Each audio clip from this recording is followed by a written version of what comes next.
Is that a double bass that I'm hearing?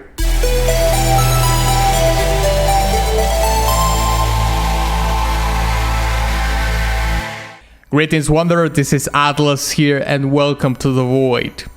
Today I'm going to be reacting and breaking down a song called Red Like Roses Part 1 and 2 from the RWBY original soundtrack. This is a very special request because it comes from one of my coffee store personal requests that I do as a limited offer every month. And this comes from Zero Paradigm. And he says, "Greetings Atlas, hoping this is the right place for this. For this request I would like you to cover Red Like Roses Part 1 plus 2 complete. This is from an American-made anime-inspired animated series called RWBY. This track released when I was in high school, so I'm curious to see how much of it's legitimately great and how much is just my nostalgia." Alright, Sir Paradigm, thank you so much for your request and of course your incredible continuous support. I am not familiar with this anime at all, RWBY. I mean, maybe I've heard about it here and there, but quite honestly, I know absolutely nothing about it, okay? So, with that said, onward. Okay, Red Like Roses, Part 1 and 2, Part 1 plus 2, from the RWBY original soundtrack.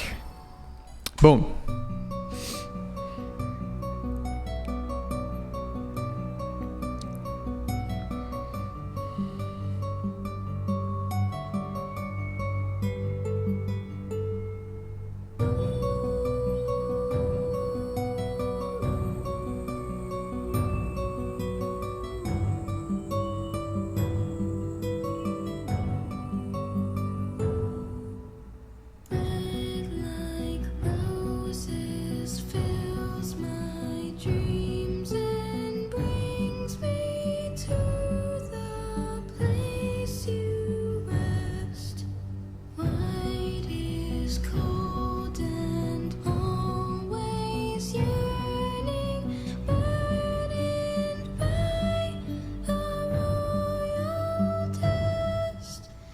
Very beautiful falsetto.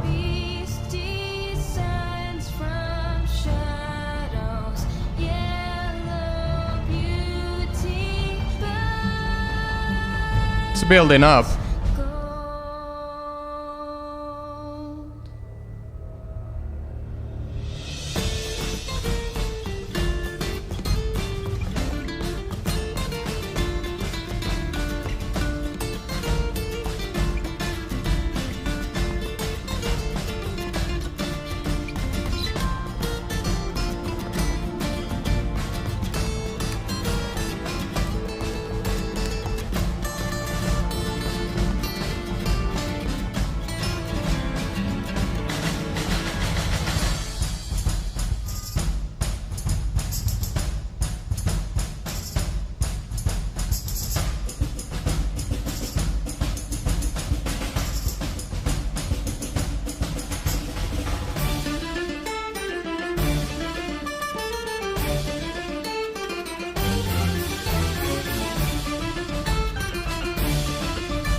Wow. Space creative.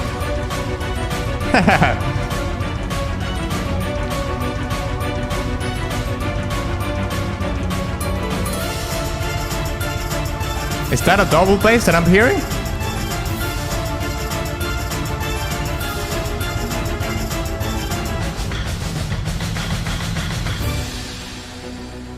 Is this going to turn into a metal song? Because I kinda heard... I think I heard a double bass.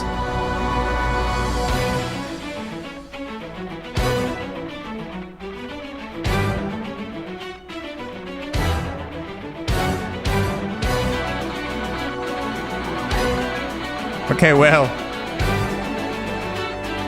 Distorted electric guitars is a good sign of that.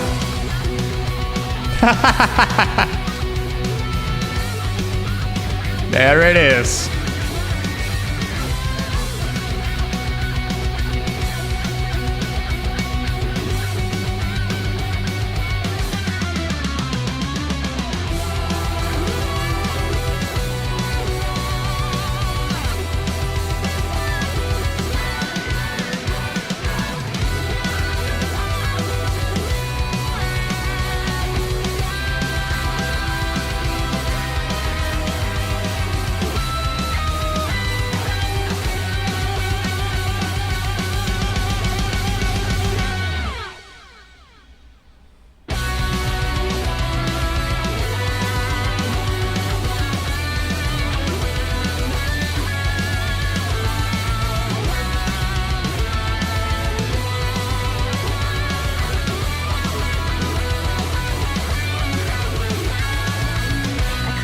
Couldn't stand another minute. Couldn't bear another day without you in it. All of the joy that I had known for all my life was stripped away from me the minute that you died. To have you in my life was all I ever wanted, but now without you, I'm my soul forever haunted. Can't help but feel that I had taken you for granted. No way in hell that I could never comprehend this. I wasn't dreaming when they told me you were gone. I was wide awake and feeling that they had to be wrong.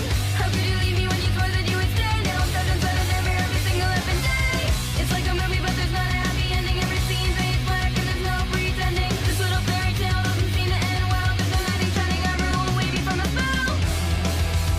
That chromatic transition, I really like it.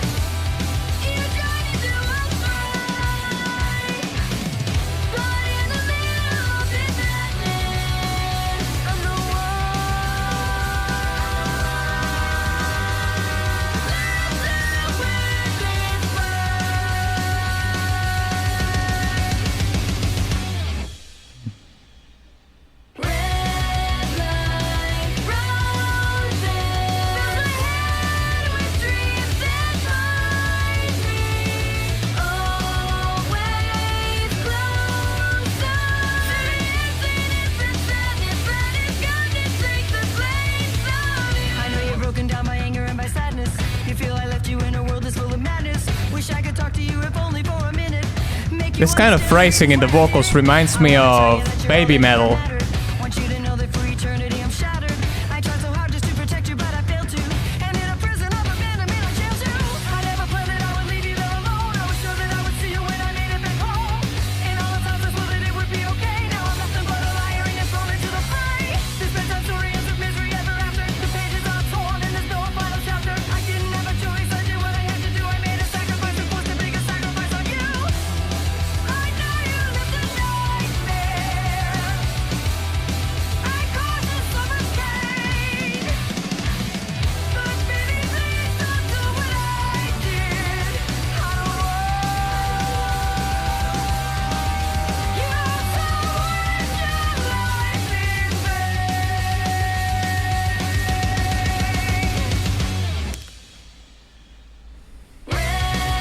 That section in the drums creates a very good contrast.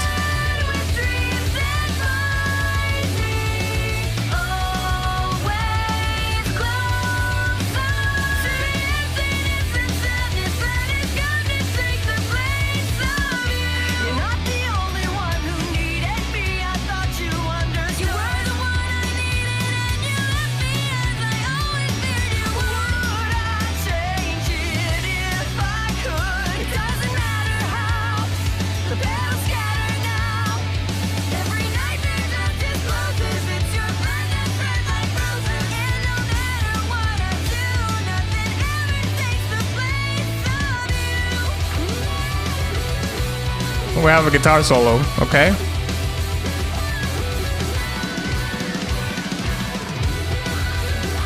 Those drum sections, I mean, the drums have been fantastic throughout the song.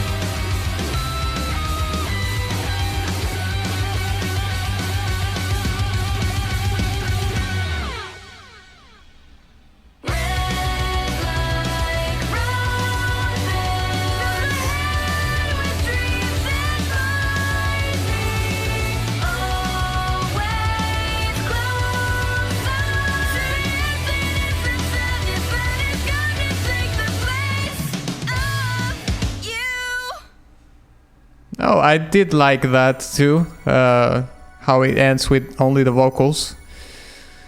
Okay.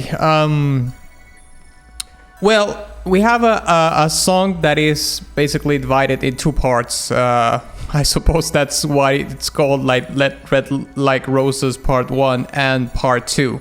But we're also going to be talking about the lyrics and how probably the difference in between the parts, the first part and the second part, contributes to the storytelling of the song in the lyrics. So let's break it down.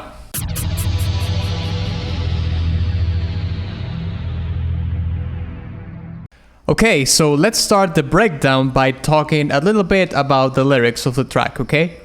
So, the name of the song is Red Like Roses. And in this first paragraph here, on the first verse, we see that it says, I couldn't take it, couldn't stand another minute, couldn't bear another day without you in it. All of the joy that I had known for all my life was stripped away from me the minute that you died. So we can see or read here that just from the opening of the song, it's establishing like very much the foundation of the whole premise of the song, which is someone that is missing somebody, is longing for the company of somebody, or just you know, by the fact that the person died, is just crushing to this person, right? And also, I think that if we take the first paragraph of this track, of the lyrics of this track, apologies, and we relate that to the title of the song, Red Like Roses. Of course, we can attribute the color red to blood, and of course, this person dying, it could have been for natural causes, but at the same time, it seems to be that from the lyrics, but also from the way the singers performed the track, this person died tragically, like it was murdered or died in a battle or something like that. So we can attribute red to the blood being spilled, but also red like roses. It's referring to, yes, there are roses that are red, and red roses are often a symbol of love, of romance, and so on and so forth, right? So it would make sense that this person has this kind of longing for the other person that died, and well, I'm about to see if this is indeed this way, because it could be something else, but probably as I continue reading the lyrics, I will be able to find that out. Okay, now this is interesting because the second verse of the track, it's the person that died trying to put the things from that person that died perspective. So it says here, I know you're broken down by anger and sadness. You feel I left you in a world that's full of madness. Wish I could talk to you, it only for a minute, make you understand the reasons why I did it. Yeah, so this was like a sudden death, right? And I think that this involves something that is not necessarily like passing away, peacefully, like something happened. And the perspective of the person that dies is like this person wasn't able to tell why, of course, why was the reason behind this person's action. So ultimately, in this last part, it says, I tried so hard just to protect you, but I failed to, and in a prison of abandonment I have jailed you. I never planned that I would leave you there alone. I was sure that I would see you when I made it back home. Yeah, so this person went to do something. Maybe this character went on a mission or something like that and died. Now this person that is dead, maybe from the afterlife or something like that, or in another dimension, whatever it may be, it's like feeling the guilt. Like both characters are feeling kind of the same things for different reasons.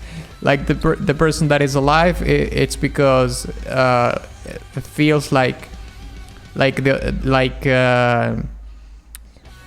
the other person had to take the responsibility because of that very for that person, but at the same time the person that is dead feels guilty because this person died, and now this person can protect, or this character can protect the other character. So they are basically going through the same grieving process and the same feelings, but for different reasons, I would say. So yeah. Okay, now let's talk about the music itself. Okay, I would like to open the breakdown of the music by talking about the most obvious thing, which is basically the main differences, or the quintessential differences in between the first part and the second part of the song. They're very obvious, but again, I'm going to mention them. The first part is, of course, very organic, very tamed. It has a slower tempo, way slower tempo, and it sounds very. It sounds kind of bittersweet. It has a little bit of brooding in it. This song is probably written like in a minor key or something like that. But don't quote me on that, because I'm not the one to talk about the music theory and so on and so forth. But that's what it seems to me. And of course, being in a minor key and having these minor chords, it's going to set the mood in a darker tone. It's always going to be doing that by the nature of the key. Minor key, minor chords are going to be darker indeed.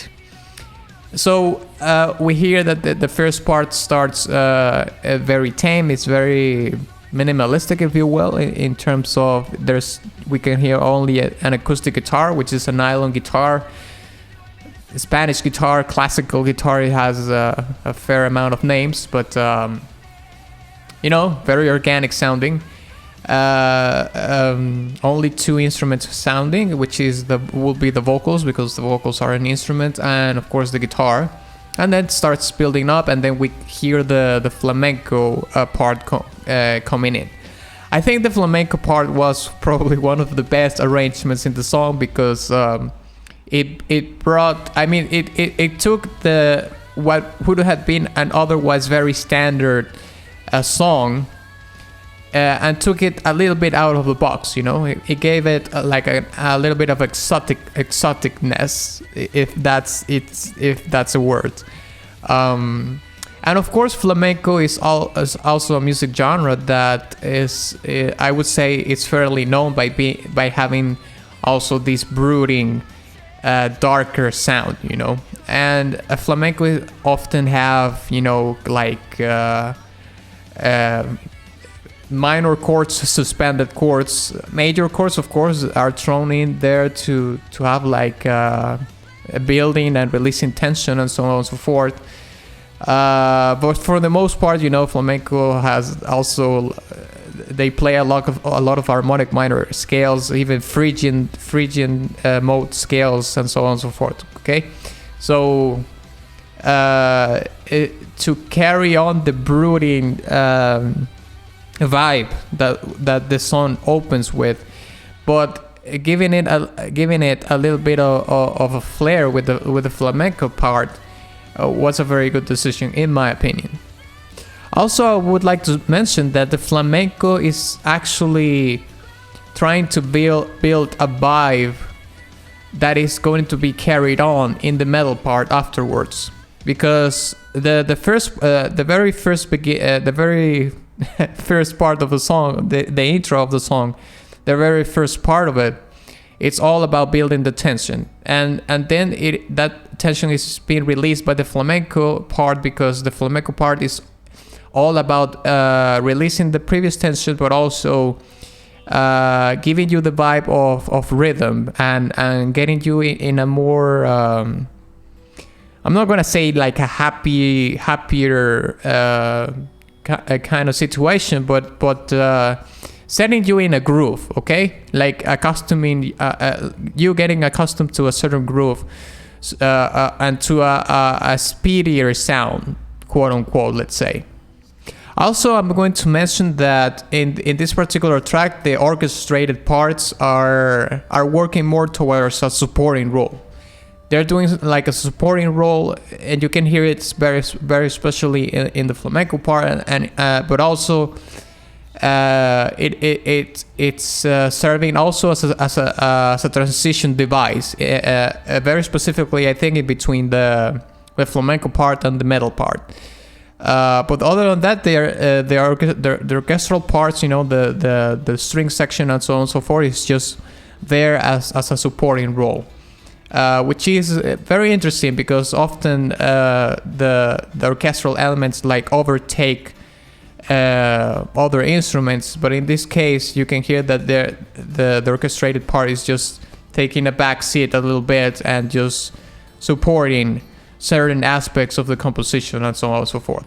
Now let's talk about the second part of the song, which is the metal part. I said that the double bass that we heard before was kind of was giving me like the sense that there was like a metal part. It was coming because double bass, I mean, it's such a quintessential element of metal music, you know, in general. So that was pretty much a given, and that's probably something that the composer did to give you like a glimpse into what was coming next. Sometimes you don't need to do like leave something in the ether, you know, like you can give like glimpses and leave clues of what's coming next, because that is a way to build tension, but in a different way, because you're starting to wonder. You start to wonder like, well, is this going to happen for real? Because you're not sure, but that gives you like that awakens like the interest in you into finding out if that's going to happen or not. So in my particular case, the double bass awakened my interest into if the composer actually was going to do like a metal song in the second part of the song, which it was the case, and that felt really satisfying.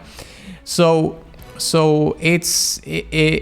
the song becomes almost like a game, you know, like I'm giving you a clue here and there to see if you can figure out what's coming next, and well, that's what happened. I was able to find what the clue meant, and the song becomes like a fully fledged metal song, which I think and I appreciate. I've said this before. I appreciate when composers unleash the metal.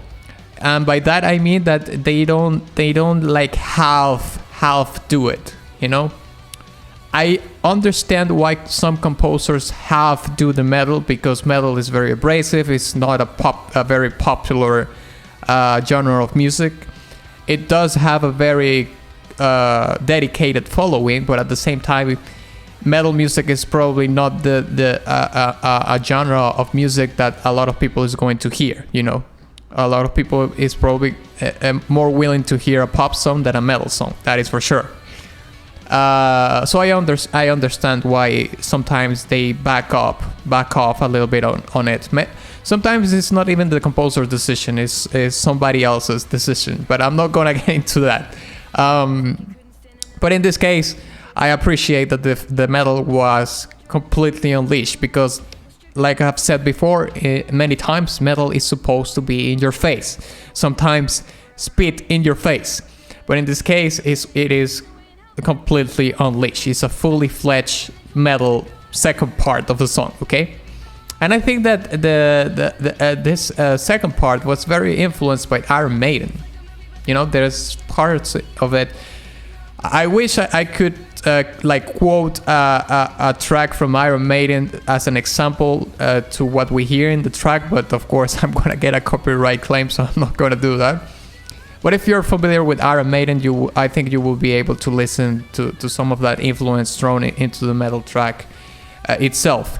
And also you can hear in the drumming of that part that we can hear a lot of punk rock / hardcore drumming in it.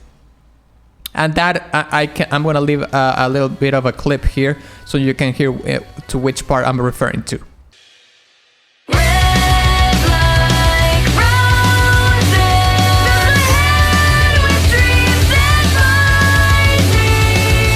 Now to finalize my comment, I would like to talk briefly about the vocal phrasing and the silences, because we hear a lot of silences being used in the track. The vocal phrasing is very influenced by baby metal, I would say. Now, that vocal phrasing is not necessarily like exclusively used by baby metal, but I think that this being like an anime, or I know some people say that anime made in the US is not anime, but I digress. I think it's anime, even if it's not made in Japan. We can see now that baby metal is now at a point in their career where they are starting to influence newer music, you know. And of course, baby metal being from Japan, I mean, that's pretty much a given into why that could be an influence in this sort of tracks, because after all, anime, of course, it's a Japanese product, let's say. And finally, the heavy use of silences. I've talked about silences before. Silences are very much a resource in composition to create space. And tension, to create tension. Sometimes it's both. Sometimes it's either one or another. But I do think that in this particular track, it's all the way around. You know, sometimes it's used to create space. Sometimes it's used to create tension. Sometimes it does both things. Like we hear in the metal part, the first phrasing that we hear a lot of silences, and those silences are actually doing both things. They are creating space and tension in the track, and it's probably, I mean, the composer probably used it to as a way to not give you like the fully fledged metal track, you know. He used the silences to give you like a break from all the abrasive nature of the metal, but then that created a certain tension in you for them to fully enjoy it when it becomes like the big metal part, you know, when it's completely full on, very fast or in a faster tempo, double bass kind of metal. So yeah, that's basically what to me the second part, for the most part, I would say, is all about. So yeah, I think that I'm gonna give this track a silver badge. I did the thing that I did like the most was the flamenco arrangement and also the drumming along the track. Like all the drumming in the track was very, very good. But probably my favorite part was the flamenco part and the drumming itself. For some reason, I couldn't really connect to the song, even though, I mean, it's well composed. It has really cool arrangements. The vocal performance is really good, but for some reason, I couldn't connect with it.